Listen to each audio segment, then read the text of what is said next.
Assalamualaikum warahmatullahi wabarakatuh.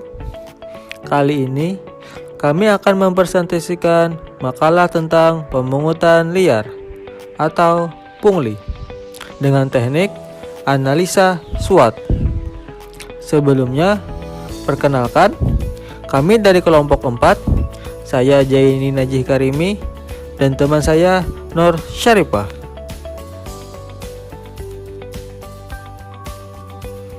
Latar belakang pemungutan liar atau biasa disingkat pungli dapat diartikan sebagai pungutan yang dilakukan oleh dan untuk kepentingan pribadi oknum petugas secara tidak sah atau melanggar aturan. Adanya faktor-faktor yang mendorong dan memberikan peluang untuk terjadinya praktek pungutan liar. Rumusan masalah berdasarkan latar belakang tersebut, maka dapat dirumuskan permasalahan sebagai berikut. Yang pertama, apakah dengan adanya tim saber atau satuan tugas sapu bersih pungutan liar bisa menghilangkan budaya pungli yang dilakukan oleh aparatur negara? Yang kedua, bagaimana penyelesaian tindak pidananya jika terjadi perkara pungli? Dan yang ketiga, bagaimanakah hambatan-hambatan pelaksanaan fungsi saber pungli dan solusinya? Tujuan dan manfaat. Tujuan penelitian yang dapat dikemukakan oleh penulis adalah sebagai berikut. Yang pertama, untuk memenuhi tugas agenda 3 dalam latihan dasar CPNS tahun 2021. Yang kedua, untuk mengetahui tim saber dalam menghilangkan budaya pungli yang dilakukan oleh aparatur negara. Yang ketiga, untuk mengetahui penyelesaian tindakan pidana pungli jika terjadi perkara pungli. Yang keempat, untuk mengetahui hambatan-hambatan pelaksanaan fungsi saber pungli dan solusinya. Manfaat yang dapat diperoleh dalam penelitian ini adalah sebagai berikut. Yang pertama, manfaat teoritis. Yang kedua, manfaat praktis. Pungutan liar atau biasa disingkat dengan pungli adalah pungutan yang dilakukan oleh dan untuk kepentingan pribadi oknum petugas dengan tujuan mencapai suatu kepentingan tertentu, baik individu maupun masyarakat, terhadap uang negara atau anggota masyarakat yang dipungut secara tidak sah dan melanggar hukum atau tindak pidana. Analisis SWOT. Pelaksanaan penyidikan tipikor. Berdasarkan kondisi penanganan yang kurang, maka penulis memulai menganalisa pelaksanaan penyidikan tipikor berdasarkan metode analisis SWOT. Strength, weakness, opportunities, threat. Agar memudahkan bagi manajer untuk mencari solusi menghadapi hambatan dan membuat kebijakan yang memanfaatkan peluang. Adapun analisis SWOT terhadap pelaksanaan penyidik tipikor adalah sebagai berikut. Adapun faktor internal dari analisis tersebut, yang pertama, lihat dari kekuatannya adalah terdapat dana penyidikan yang cukup besar per tahun untuk menyidiki perkara tindak pidana korupsi. Terus lagi, tersedianya sumber daya manusia yang mendukung, adanya sarana dan prasarana yang mendukung penyidikan tindak pidana korupsi yang sudah tersedia, dan adanya pemahaman untuk mengingatkan penyidikan tindak pidana korupsi di wilayah-wilayah untuk melakukan langkah prioritas dalam melakukan penyidikan tindak pidana korupsi. Terus lagi, dilihat dari kelemahannya. Yang pertama, belum dibentuknya unit yang khusus untuk menangani tindak pidana korupsi. Terus lagi, belum tahunya cara melapor tindak pidana korupsi dan belum mendapatkan pelatihan untuk meningkatkan kemampuan menanganinya. Kurangnya koordinasi dengan instansi yang berkaitan dengan penanganan tipikor.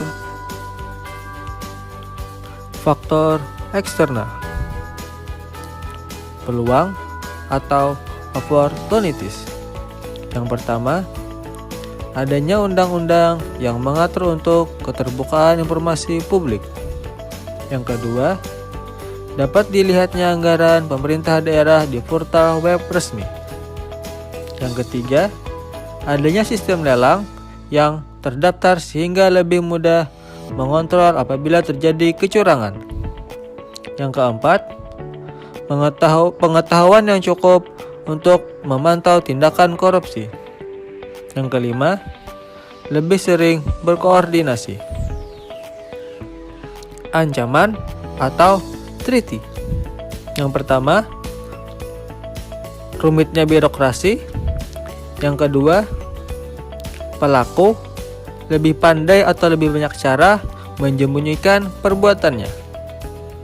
Yang ketiga, kurang semangatnya dalam menjalankan tugas. Yang keempat, kebanyakan alur yang harus dilalui. Strategi mengatasinya yaitu dengan mengidentifikasi kendala dan hambatan tersebut. Penulis kemudian merasa perlu merumuskan beberapa strategi untuk mengatasi kendala yang ada demi memaksimalkan penanganan penyelidikan tipikor. Ada 4 jenis strategi dalam analisa SWOT, yaitu strategi ISO atau kekuatan peluang, strategi WO kelemahan peluang, strategi ST kekuatan ancaman, dan strategi WT yaitu kelemahan ancaman.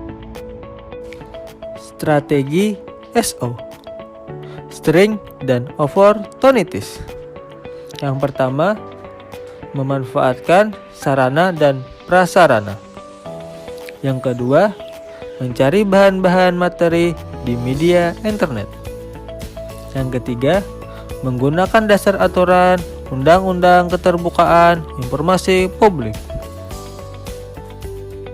Strategi WO. Strategi WO bertujuan untuk memperbaiki kelemahan internal dengan cara mengambil keuntungan dari peluang eksternal. Adapun strategi WO dalam penyidikan tipikor adalah yang pertama, belajar mengenai penyidikan tipikor kepada tim ahlinya sehingga mempunyai gambaran tentang tindak pidana korupsi, modusnya, dan alat buktinya, serta bagaimana cara menyidiknya.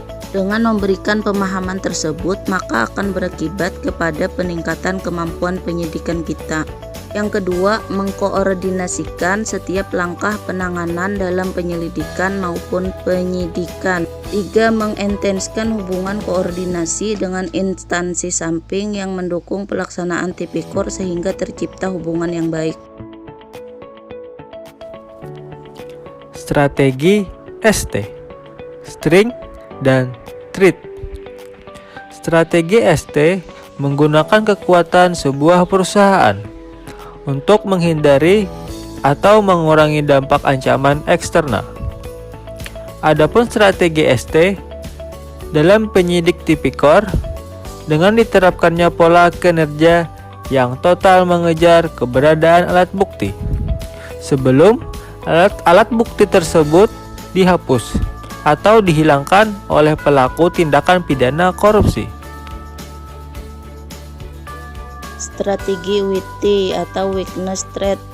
Strategi WT merupakan taktik defensif yang diarahkan untuk mengurangi kelemahan internal serta menghindari ancaman eksternal.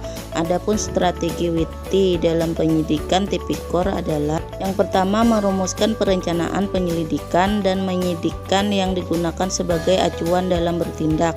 Yang kedua, memberikan penjelasan mengenai tugas dan tanggung jawab dalam mengawasi serta kewenangan penyidik yang dapat dilakukan dalam tipikor. Dan yang ketiga, memperketat sistem pengawasan dan pengendalian serta melakukan pendampingan melekat pada penyidik.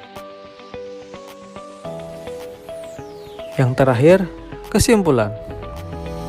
Kesimpulan yang pertama, memahami mengenai tindakan korupsi. Yang kedua, membuat standar penyelidikan korupsi. Yang ketiga, membuat rencana penyelidikan agar terarah. Yang keempat, mengikuti pelatihan dan seminar agar lebih terampil. Yang kelima, melaksanakan pengawasan. Yang keenam, memiliki hubungan koordinasi yang baik agar memudahkan mendapat informasi. Yang terakhir, memanfaatkan sarana dan prasarana untuk mendapatkan hasil yang maksimal.